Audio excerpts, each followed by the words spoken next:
Good morning. Thank you for joining me for another 5 good minutes with the Word. I'm Barry Bryson, and we're continuing our study of the Beatitudes, and we're in Matthew chapter 5, verse 8. Blessed are the pure in heart, for they shall see God.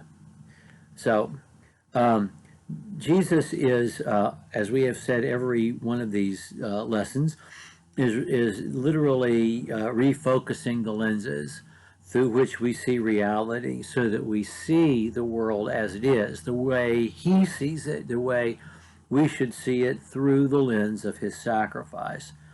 And he says, blessed are the pure in heart, for they shall see God. Let's talk about the notion of seeing God.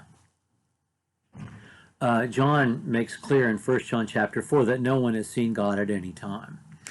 And we have the experience of John in Revelation chapter 1 when he sees Jesus in his glorified state in heaven falling down as dead, and Jesus having to literally raise him. At Mount Sinai, there was the experience of God's presence, but no one actually saw God. God covered himself in a cloud and hid himself to a large degree in language that's hard to understand from Moses himself, although Moses had a closer exposure to the presence of God than anyone else. John also says in 1 John chapter 4 that when we love each other, that God dwells in us. So what does he mean by seeing God?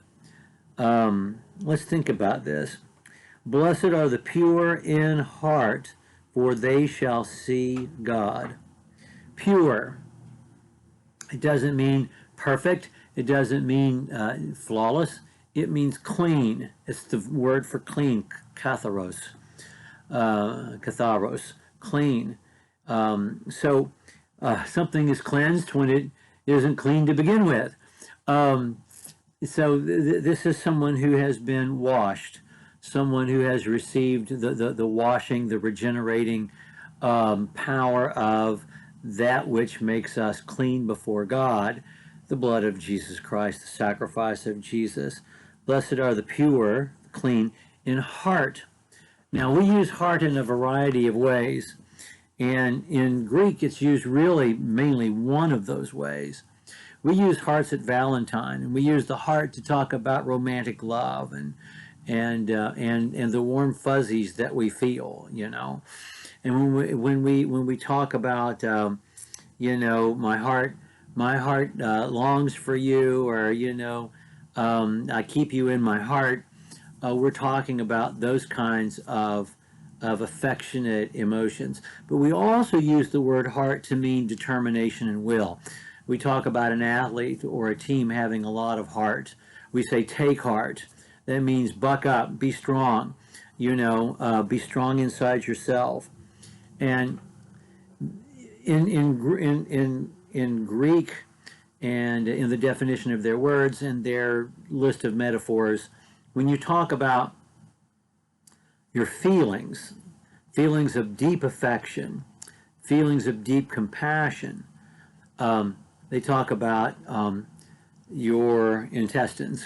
That's splagnae. Those are your guts. We use the word guts too, or intestinal fortitude. But we use that more in the way the Greeks use heart. The Greeks used heart to talk about will, decision-making, determination, the sum total of your self-determination. So when he talks about heart, he's talking about more than just being affectionate or warmly inclined. He's talking about your internal response altogether, all of it.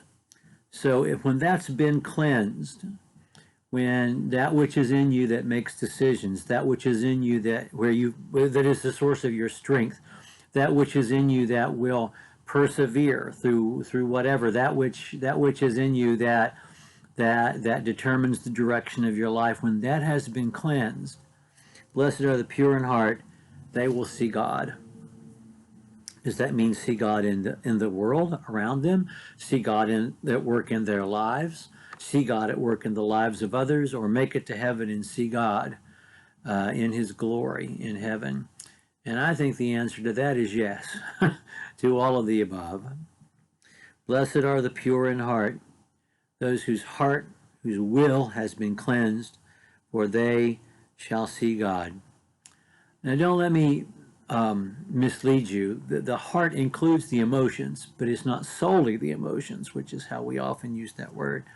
It's the sum total of what we think and feel on the inside that determines what we do on the outside. And when that is cleansed, then we'll be able to see God in our lives and the lives around us and the world, at work in history, at work in current events, and we'll be able to see Him at the end of the road, waiting for us to welcome us home. Well, thank you for joining me for another 5 good minutes. Next time, we'll talk about a word Jesus seems to have invented, and we'll talk about what it means to be a peacemaker. See you next time. Thank you for joining me for another 5 good minutes.